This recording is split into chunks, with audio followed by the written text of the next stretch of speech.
I don't think it's a coincidence that I stumbled on this video today. I'm going to allow you to watch it and I'll come back to share my thoughts. Come here, baby. Oh, she's so beautiful. She married a broke man. I married this girl. I got a job in a place called Coventry. Within the first year of our marriage, I was fired from the job. We moved into my parents' house. I'm a man in the house of another man. And the devil's like, you're a loser. You married this girl. You can't protect her. You can't provide for her. You can speak in tongues, but you can't pay bills. My wife never one day told me I was a loser. Not one day did she question why I'm living in the house of my parents, calling myself a preacher and a prophet to nations. This is what I said to my wife. Can you go to work for 1 year, go and get a job, and let me figure this thing out? Sponsor me for 1 year, and if I don't produce anything, isn't it true? If nothing produces, I'll go work in McDonald's. I'll do whatever to provide for you. Just give me 1 year. I stayed at home praying, asking God, how am I going to do this thing now? I put all the plans on paper while she's working for 1 year, and I executed the plan with accountability. It took God that 1 year to break the spirit of poverty off of my life, because one woman chose not to look at who I look like now, but she could see with the eyes of the spirit who this man was going to be. And so she was able to bear patiently with me until I became that man. And now I thank this woman. She's not just a carrier of children. She's a preacher. She's a prophetess. She's a woman of God.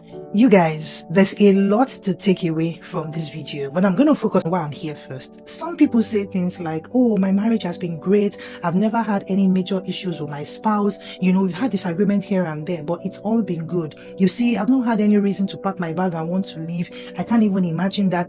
All well and good. When I hear stories like that, I'm excited because some people can actually draw strength from that, knowing that not everybody gets to struggle in their marriage. But I want to focus on the set of people who are currently struggling in their marriage, and you're feeling like this is the end of the world. You're feeling like your case is the worst. You're feeling like you married the wrong person. Hey, every marriage is unique. People like this never come out to share their story. Would you ever know that they went through a season like this? Just like I was discussing with someone in my session earlier today, you need to divorce your spouse.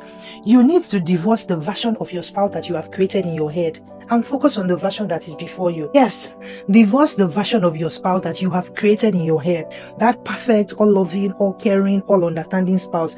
Divorce that version and focus on the one that is before you.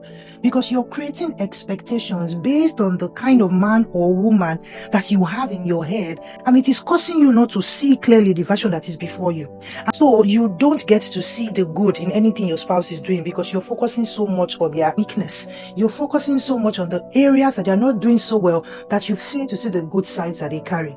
Even when they are making efforts, guess what? You don't see it because you're so carried away by the version of them that you have created in your head, and it's not causing you to show up for the version that is before you. Two things I loved about that video. Number one, you can clearly see love in action beyond feelings.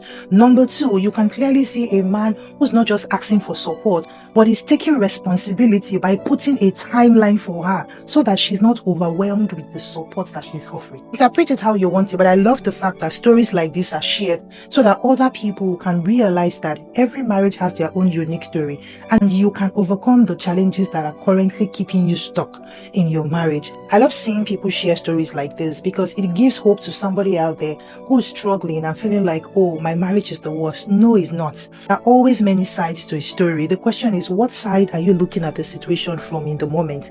Because how you are looking at the problem would determine the interpretation that you're giving to it, and subsequently how you feel about the situation. If you're struggling with your marriage, I just need you to know that there's hope. A lot of times the problem is not the problem, it is how you are looking at the problem. There are multiple ways to interpret a challenge in your marriage, and how you are interpreting it will determine how you feel about the situation and subsequently the decision that you will take. Once you can get to a place where you can shift the meaning of what is happening in your marriage, then you'll be able to unlock the wisdom that can help you move forward.